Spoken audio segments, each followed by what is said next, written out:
সৌকুল করিয়াতি এর তর্জমা হবে গ্রামের, যেহেতু আল করিয়াত হলো গ্রাম, গ্রামের, আর সৌকুল অর্থ হলো বাজার, তাহলে অর্থ হবে সৌকুল করিয়াতি গ্রামের। এখন আমি একটি উপকারী বিষয় দেখাবো যা প্রাথমিক ছাত্রদের জন্য বেশি উপকারী হবে, অন্যদের জন্য উপকারী। বিষয়টি হলো মুজাফ, মুজাফফরুল্লাহ এবং মাউসুফ সিফাতের তর্জমা আরবি থেকে বাংলা কীভাবে করতে হয় এবং বাংলা থেকে আরবি কীভাবে করতে হয়, এই বিষয়টি এখন আমি দেখাবো। যে কেউ এই ভিডিওটি সম্পূর্ণ দেখবে তার জন্য মুজাফফরুন ইলাইয়ের তর্জমা আরবি থেকে বাংলা, বাংলা থেকে আরবি করা এবং মাউসুফ সিফাত আরবি থেকে বাংলা, বাংলা থেকে আরবি করার একেবারে সহজ হয়ে যাবে। বিশেষ করে প্রাথমিক ছাত্রের জন্য বেশি সহজ হবে। মাদ্রাসাতুল মদিনাতি, মাদ্রাসা হলো মুজাফ, আল মদিনাতি হলো মুজাফফরুন ইলাই।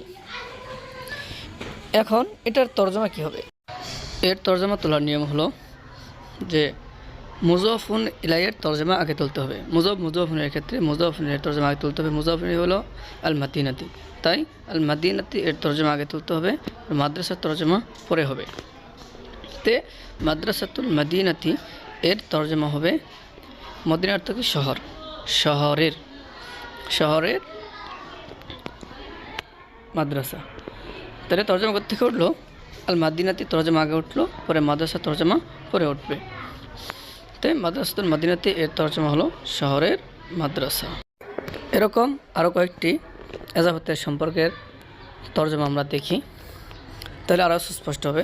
যেমন সৌকুল করিয়াতি, সৌক অর্থ হলো বাজার, আল করিয়াত হলো গ্রাম, তাহলে তর্জমা হবে আল করিয়াতি থেকে আগে তর্জমা হবে আর সৌকের তর্জমা পরে হবে।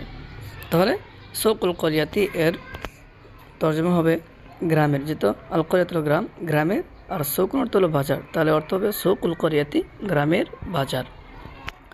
তারপরে আছে মুআল্লিমুল মাদ্রাসাতি, তো মুআল্লিমুন অর্থ হলো শিক্ষক, আল মাদ্রাসা অর্থ হলো মাদ্রাসা, তাহলে আল মাদ্রাসা তর্জমা আগে উঠবে, মুআল্লিমের তর্জমা পরে উঠবে, তাহলে মাদ্রাসার শিক্ষক। মুআল্লিমুল মাদ্রাসাতি এর তর্জমা হবে মাদ্রাসার শিক্ষক। এরকম মুজাফফরুনের ক্ষেত্রে এরকম আমরা সর্বদাই কী করবো? তর্জমা তুলব। এই নিয়মটা সর্বদা খেয়াল রাখবো যে দ্বিতীয় শব্দের মুজাফফরুনের তর্জমা আগে উঠবে এবং মুজাফফরের তর্জমা পরে উঠবে, তাহলে আমরা এজাফতের তর্জমার ক্ষেত্রে কখনো আমাদের ভুল হবে না, আমরা ভুল করব না। আমরা দেখলাম আরবি থেকে বাংলা তর্জমার নিয়ম। এখন আমরা দেখব যে বাংলা থেকে কিভাবে আরবি করব। বাংলা থেকে কিভাবে আরবি করব এজাফতের ক্ষেত্রে, যে বাংলা থেকে আমরা আরবি করার নিয়মটিও দেখব। শুধু বা আরবি থেকে বাংলা করতে পারলে হয় না, বরং বাংলা থেকেও আরবি করতে হয়। এখানে আছে সিলেটির কলম, সিলেটির কলম, এটা কিসের তর্জমা? এজাফতের তর্জমা, মুজাফফরুনের তর্জমা। এটা কীভাবে বুঝবো?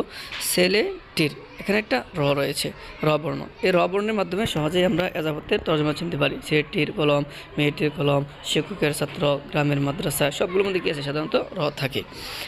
তাহলে এজাফতের ক্ষেত্রে কোন শব্দটি আগে আসবে? দ্বিতীয় শব্দটি, বাংলা ক্ষেত্রে দ্বিতীয় শব্দটি আগে আসবে, যে কলম শব্দটি আগে আসবে, সিলেটি শব্দটি আরবি পরে আসবে, কলম এর আরবি আগে আসবে এবং সিলেটির ছেলে শব্দটি কি পরে আসবে। তাই সিলেটির কলম অর্থ হবে কলামুল ওয়ালাদি, কলামুল ওয়ালাদি।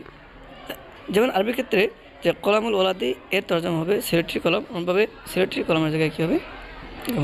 আর এখানে আছে মেয়েটির কলম, এক্ষেত্রেও কলম শব্দটি আগে আসবে, পরে মেয়ে শব্দটি আসবে, তাহলে কলামুল বিনতি, কলামুল বিনতি। তাহলে এক্ষেত্রে আমরা এখানে আছে ছাত্রের ভাই, তাই কী হবে? ভাই শব্দটি আগে আসবে, ছাত্রের শব্দটি পরে আসবে, তাহলে কী হবে? আখুত তিলমিজি, আখুত তিলমিজি, ছাত্রের ভাই। তাহলে আমরা আরবি থেকে বাংলা করার তর্জমা এবং বাংলা থেকে আরবি করার তর্জমাটা আমরা দেখলাম।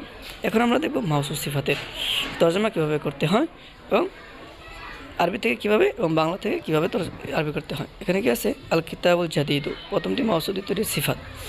তাহলে মাউসুফ সিফাতের ক্ষেত্রেও তর্জমা হবে সিফাতের আগে, তর্জমা আগে হবে। সিফাতের তর্জমা কী হবে? তা আল জাদিদু এর তর্জমা আগে হবে, আল জাদিদু তো নতুন, তাহলে এর তর্জমা আগে নতুন। আল কিতাবুল কিতাব, নতুন কিতাবটি। আল কিতাবুল জাদিদু এর হলো নতুন, অর্থ হলো নতুন কিতাবটি। আল কিতাবুল জাদিদু এর অর্থ হলো নতুন কিতাবটি। আমরা আরও কয়েকটি দেখি। এখানে আছে কিতাবুন জাদিদুন, আগেটা ছিল আলিফ লাম মুক্ত, এটা হলো আলিফ লাম মুক্ত। তাহলে কিতাবুন একটি কিতাব, জাদিদুন অর্থ নতুন। তাহলে তো নাকেরা তর্জমা কী হবে? দেখেন সিফাত থেকে হবে, কিন্তু এখানে কী হবে? একটি নতুন কিতাব, আগে ছিল আল কিতাবুল জাদিদ ছিল নতুন কিতাবটি বা নতুন কিতাব, আর এখানে কি হলো একটি শব্দ বাড়লো আগের হওয়ার কারণে, আলিফ লাম যুক্ত না হওয়ার কারণে। পরে আছে মুআল্লিমুন মাহিরুন, এটা কিতাবুন জাদিদের মতোই, এর অর্থ হবে একজন, যেহেতু মুআল্লিমুন ব্যক্তি এই জন্য কী হবে একজন। একজন মাহিরুন তর্জমা আগে হবে দক্ষ, মাহিরুন থেকে দক্ষ, মুআল্লিম শিক্ষক, তাহলে কী হবে একজন দক্ষ শিক্ষক, একজন দক্ষ শিক্ষক। এভাবেই আমরা কী করবো মসজিদের তর্জমা করবো।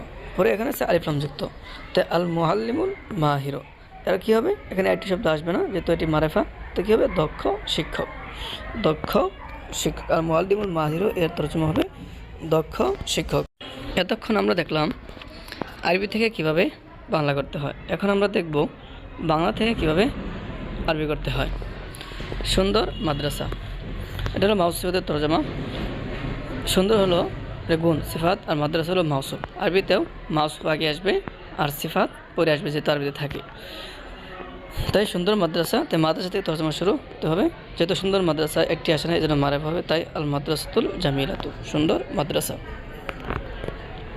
এরপরে আছে ছোট ছেলে, ছোট ছেলে বা ছোট ছেলেটি, এখানেও সিফাত হলো ছোট আর ছেলে হলো মাউসুফ, তাই হবে আল ওয়ালাদুস সগীরু, দ্বিতীয় শব্দ থেকে তর্জমা শুরু হবে আল ওয়ালাদুস সগীরু, ছোট ছেলে। এইভাবে আমরা মাউসিফাত এবং মুজাব মুজাফফিনের তর্জমা যদি শিখি তাহলে যে কোনো অবস্থাতেই আমরা মুজাব মুজাফফিনের তর্জমা পাবো, বাংলা থেকে আরবি করতে পারবো এবং আরবি থেকে বাংলা করতে পারবো। এই নিয়মটি সকলে মনে রাখবো ইনশাআল্লাহ। এই ভিডিওটি সম্পূর্ণ দেখার জন্য আপনাকে অনেক ধন্যবাদ।